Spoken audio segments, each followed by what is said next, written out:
Hi folks! How would you like to make your own scrumptious spelt crackers? This recipe is super simple and quick. Let's go!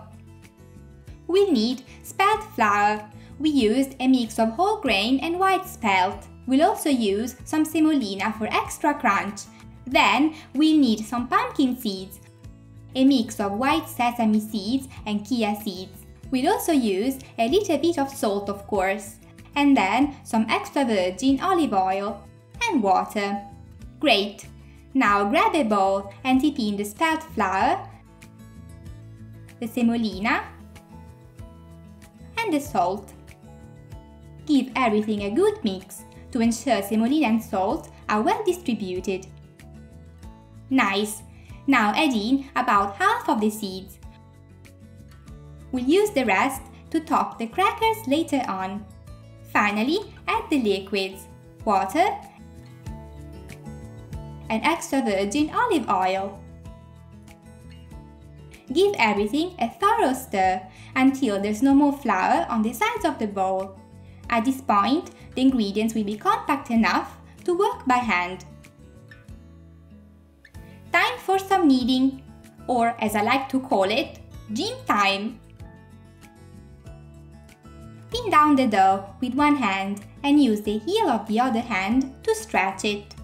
Fold it back in, turn it and repeat. If you push not just with your arm but with your whole upper body, you won't get tired. Knead for approximately 5 minutes. You'll know the dough is ready once it's nice and smooth and it springs back up when you poke it.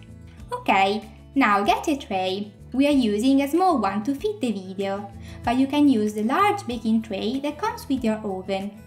Then grab a piece of parchment paper and cut it to fit the tray.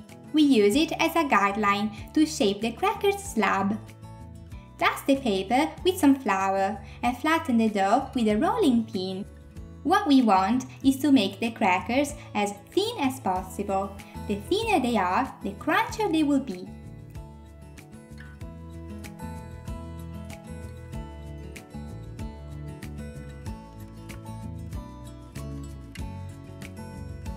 To optimize your baking tray space, try to cover the whole surface of the paper. This is how thin we made our crackers. Now, if you want the edges of the crackers to be nice and square, you can use a dough cutter to square out your slab. It's almost baking time, but first, let's top the slab with the remaining seeds. Brush the crackers with a little bit of water to help the seeds stick better. Then, sprinkle the remaining seeds evenly. You can already see how cute the crackers will look with so many crunchy seeds. Push down the seeds with a rolling pin and cut the slab into whatever shape of crackers you fancy. We gave them a simple rectangle shape, following the dimensions of the tray, but you can also cut them as squares or diamonds. What is left now is to transfer the crackers over the baking tray and slow bake them in the oven at the given temperature for 50 minutes. Et voila!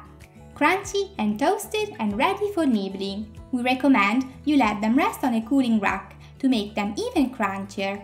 If you like the recipe, we'd be so happy for you to join us. So please subscribe and don't miss our next recipe. Thanks! Look how cute! Enjoy the crackers on their own or dip them in creamy hummus. Thanks for watching! Bye!